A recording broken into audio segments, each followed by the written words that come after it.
আসসালামু আলাইকুম এভরিওয়ান, কেমন আছেন সবাই? আশা করি সবাই ভালো আছেন। তো সবার দোয়া ও ভালোবাসায় আমিও অনেক ভালো আছি। সকাল সকাল রান্না করতে চলে আসলাম। তো পালং শাকগুলো একটু বেশি বড় হয়ে গেছিলো, একদমই কচি ছিল না।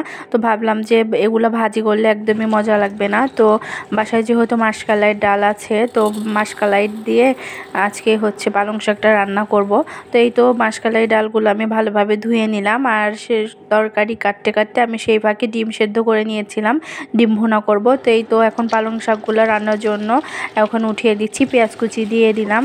আর এভাবে আমি পালং শাক আগে কখনো রান্না করিনি। আপনারা হয়তো আগের ভিডিও যারা দেখেছেন তারা জানবেন যে আগে একদমই আমি পালং শাক খেতাম না, কিন্তু এই বছরে পালং শাক হয়তো 2-1 দিন খেয়েছি, কিন্তু ভাজি খেয়েছি।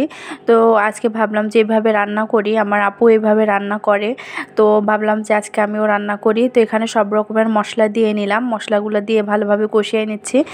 তো নর্মালি তরকারিতে আমরা যে মশলা দিই, যেমন পেঁয়াজ রসুন আদা জিরা বাটা, সেগুলাই দিয়েছি। আর কয়টা কাঁচামরিচ দিয়েছিলাম, যেহেতু শাক কাঁচামরিচ দিলে একটু বেশি মজা লাগবে। তো কাঁচামরিচ দিয়ে এখন আর গুঁড়া মশলা সব কিছুই দিয়েছি, মরিচের গুঁড়া, হলুদের গুঁড়া, ধনিয়া গুঁড়া, লবণ সব কিছু দিয়ে এখন মশলাটা ভালোভাবে কষিয়ে নিলাম। আর মাসকলাই ডাল যেহেতু একটু সিদ্ধ হতে সময় নেয়, তো আমি ভাবলাম যে ডালটা আগে সিদ্ধ করে, তো মশলার ভেতরে ডালটা দিয়ে আমি এখন ভালোভাবে কষিয়ে নিচ্ছি।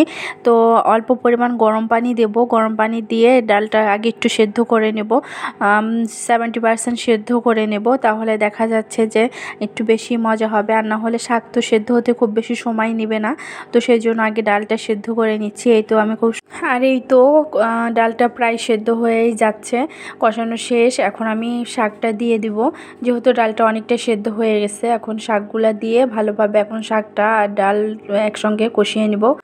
যেহেতু আমি ডালটা সেদ্ধ করে নিয়েছি, ভালোভাবে কষিয়ে নিয়েছি, তো শাকে যেহেতু এক্সট্রা পানি বের হবে, তো আলাদাভাবে আর পানি দেওয়া লাগবে না।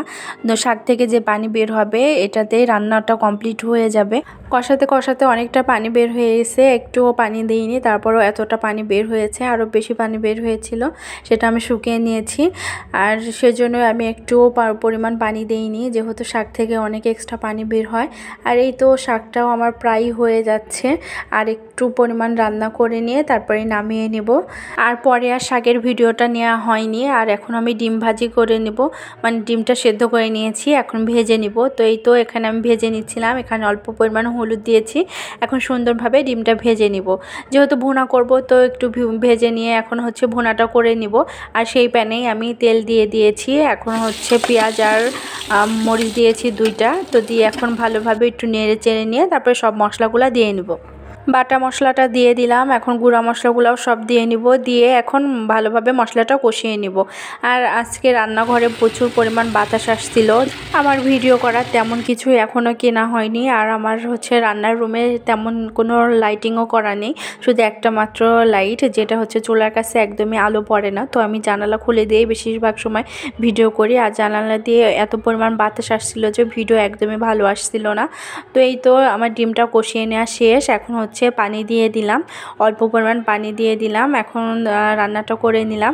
এই তো আমার রান্নাটা শেষ, আর ডিমের ফাইনাল লুক। ডিমটা আজকে অনেক অনেক বেশি মজা হয়েছিল। আর শাকের কথা আর কি বলবো, শাকটা এত বেশি মজা হয়েছিল, প্রথমবার রান্না করে এত বেশি মজা হবে একদমই আমি ভাবতে পারিনি।